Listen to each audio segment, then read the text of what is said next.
Hey, good morning, guys. Welcome to VA Fridays. Today, we're going to be talking about occupancy requirements that I hear a lot of people get wrong. Even loan officers get this wrong as well. So, before I get right into it, I'm going to do a quick dad joke for you guys. Today's dad joke is the other day I watched a documentary on marijuana. Personally, I feel like all documentaries should be watched this way. Get it? All right, so getting right into it. I hear a lot of loan officers get the occupancy requirements wrong in regards to VA loans. So here to kind of like really talk about what the actual guideline states.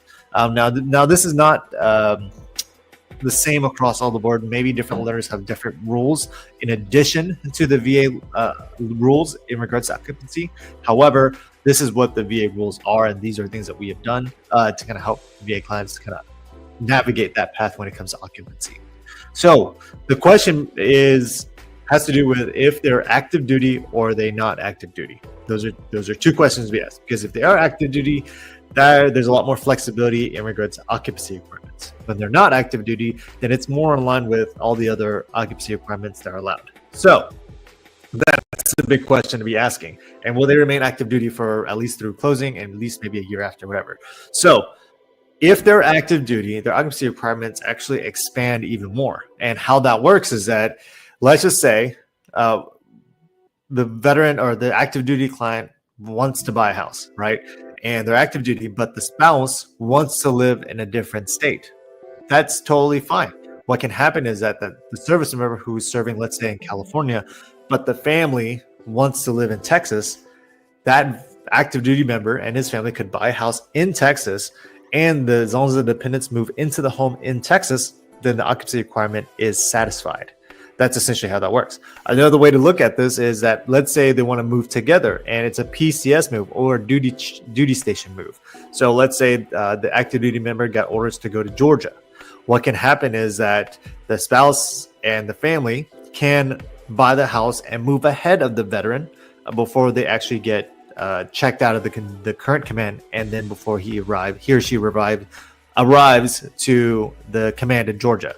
So they can move ahead of them and occupy the home in lieu of the veterans, or in lieu of the service member. So that's what's cool about being active duty, is that they have the ability to do that. Again, they have to be active duty. The next thing is that if they're not active duty, then the occupancy requirements are very similar to most other home loan programs. So in this case, most times the veteran must occupy the property, and the dependents cannot. The dependent, the option to have the dependents occupying no longer really comes into effect. So for the most part, if they're out of the military, they're not currently active duty.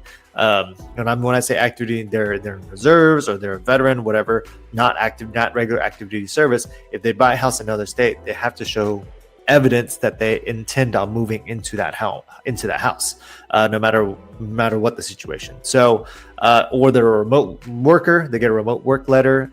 They have a job offer to that job in that area. The story has to make sense on why they're moving into that home. So those are the things when it comes to occupancy requirements. Is it starts off with the question is, are they active duty or are they not? Active duty allows them to have more flexibility, allows the dependents to occupy the property in lieu of the veteran.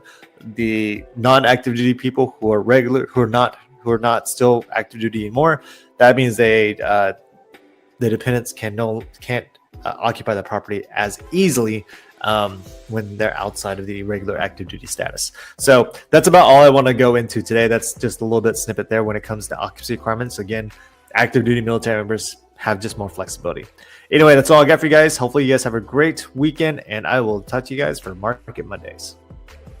Nuke out.